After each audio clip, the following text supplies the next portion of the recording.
बिस्मिल्लाहिर्रहमानिर्रहीम, अस्सलाम वालेकुम। मैं आसिफ़ रशीद आपके साथ। साथियों, जम्मू कश्मीर के आरईटी टीचर्स को रहबर तालीम स्कीम के तहत काम करने वाले असातिज़ा के लिए एक राहत के तौर पर भी इस फ़ैसले को आप देख सकते हैं, या मेजर रिलीफ़ उनके लिए है। अदालत उज़्मा से सर्वोच्च न्यायालय से सुप्रीम कोर्ट में केस पहुंच गया था। टेट का जो मसला है, टीईटी का, teacher eligibility test from 1 to class 4th, which is necessary or mandatory test right now as per the guidelines of or verdict of Supreme Court। तो जम्मू कश्मीर का जो मामला है, इसको अदालत उज़्मा में या सुप्रीम कोर्ट में चैलेंज किया गया था, और जो तारीखी फ़ैसला सुनाया गया, मैं सिर्फ कोर्ट जजमेंट आपके सामने रखूँगा। कुछ असातिज़ा हमारे साथी हैं, मुझसे बड़े हैं, जिनने कुछ पैगामात हम तक पहुँचाए कि ज़रा इसको एक्सप्लेन कर दीजिएगा ताकि तमाम लोगों को समझ में आए। वैसे तो 2 दिन पहले फ़ैसला आया है, और सुप्रीम कोर्ट ने जो जजमेंट में कहा है, मैं सिर्फ उसी की बातें, चंद एक बातें आपके सामने रखूँगा बहुत कम वक्त में। रहबर तालीम में आरईटीज़ जो हैं, आरईटी स्कीम से काफ़ी वक्त से एक तनाज़ा चल रहा था, और वो था जो सुप्रीम कोर्ट में जिस पर अब फैसला आया।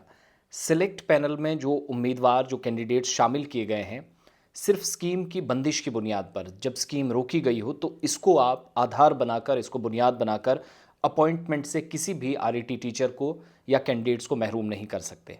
30 अप्रैल 2026 को फैसला आया जस्टिस जेके महेश्वरी और जस्टिस अतुल एस चंद्राकर की तरफ से। उनकी बेंच जो इस फैसले की समाअत कर रही थी, इस केस की समाअत कर रही थी, और बहुत सारी अपील्स थी जिनको निपटाया गया। अदालत फैसले में डायरेक्शंस दे रही है कि तमाम उम्मीदवार, कैंडिडेट्स जिनके नाम स्कीम की बंदिश से पहले तैयार शुदा जो सिलेक्ट पैनल है उसमें शामिल किए गए हैं, उन्हें जो भी इस वक्त वैकेंसीज़ हैं उनके मुताबिक 8 हफ्तों के अंदर अपॉइंटमेंट उनकी की जाए, तकर्री हो। नंबर 1। नंबर 2, इस बुनियाद पर आप उन टीचर्स को या जो कैंडिडेट्स हैं, सिलेक्टेड पैनल का हिस्सा हैं, उनको आप अपॉइंटमेंट से इस बुनियाद पर महरूम नहीं कर सकते कि स्कीम पर बंदिश है।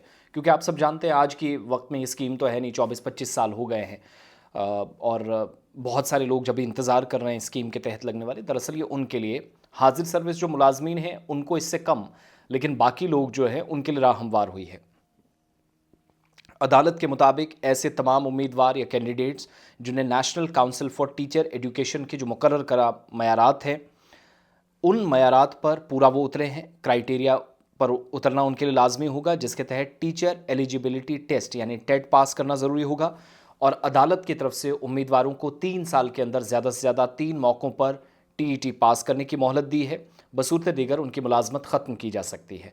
फिर अदालत ने सरकार को ये भी डायरेक्शंस दी हैं, जो मेरे हाथ में फ़ैसले की कॉपी है, कि हर साल टेट इम्तिहान का इनेकाद यकीनी बनाया जाएगा ताकि उम्मीदवार जो हैं, कैंडिडेट्स हैं, जो मुकर्ररा मुद्दत है उस पर अपनी अहलियत हासिल कर सकें, एलिजिबिलिटी क्राइटेरिया का हिस्सा बने। फैसले में ये कहा गया कि उम्मीदवारों की सीनियरिटी उनकी असल सेलेक्ट पैनल जो है उसमें दर्ज पोजीशन के मुताबिक होगी। जो पोजीशन सेलेक्ट पैनल में है वो, ना कि अपॉइंटमेंट या मुस्तकिल होने की तारीख के बाद, जब वो परमानेंट किए जाएंगे या लगाए जाएंगे उसके बाद नहीं, बल्कि जो सेलेक्ट पैनल में आपकी पोजीशन है उसको वाज़ेह करते हुए उसी हिसाब से उनकी सीनियरिटी लिस्ट में उनका नाम होगा।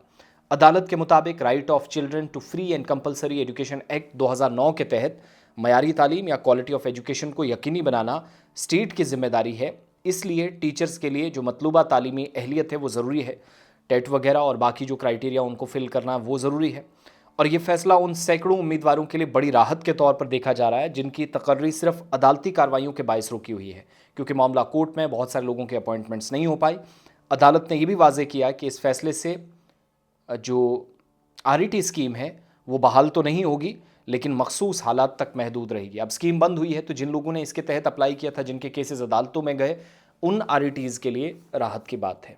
और दूसरे जो आरईटीज़ हमारे काम कर रहे हैं उनके लिए एक इसमें राह हमवार हुई है कि टेट तो लाजमी है, वो देना ही है। क्राइटेरिया जो तालीमी मयारात के मुताबिक है उस पर आपको उतरना पड़ेगा। बट एक चीज़ और भी साफ़ हुई है कि सीनियरिटी भी उस बुनियाद पर दी जाएगी जो आपकी पोजीशन को या आपके वो जो स्टेचर है, आपका क्राइटेरिया है, उसके मयारात को मद्देनज़र रखते हुए किया जाएगा। तो राह हमवार उन लोगों के लिए भी जो टीचिंग फ्रेटर्निटी का हिस्सा है या टीचर्स हैं, जो आरईटी साहिबान हैं, प्लस जो इधर दूसरी तरफ आरईटी टीचर्स लगने वाले हैं, या जिन लोगों को ऑलरेडी सिर्फ और सिर्फ अपॉइंटमेंट लेटर्स नहीं मिले हैं, बाकी सारे मयारात पर वो खरे उतरे हैं, सुप्रीम कोर्ट से उनको राहत मिली है। मामला काफ़ी पुराना था और 2013-14 के बाद कई लोग इंतज़ार कर रहे थे, लेकिन स्कीम बंद हुई अथॉरिटीज़ कह रही थी स्कीम बंद हुई इसलिए अपॉइंटमेंट नहीं। सुप्रीम कोर्ट ने कहा स्कीम बंद हुई तो इसका मतलब ये नहीं है, इसको बुनियाद नहीं बनाया जा सकता, आप मुलाजमत से महरूम कर रहे हैं। But when it comes to appointment, before giving appointment letters, approachable आपका वो जो क्राइटेरिया है वो सारा मीट करना चाहिए, सारी जो लाइन्स हैं उनको ड्रॉ करते हुए।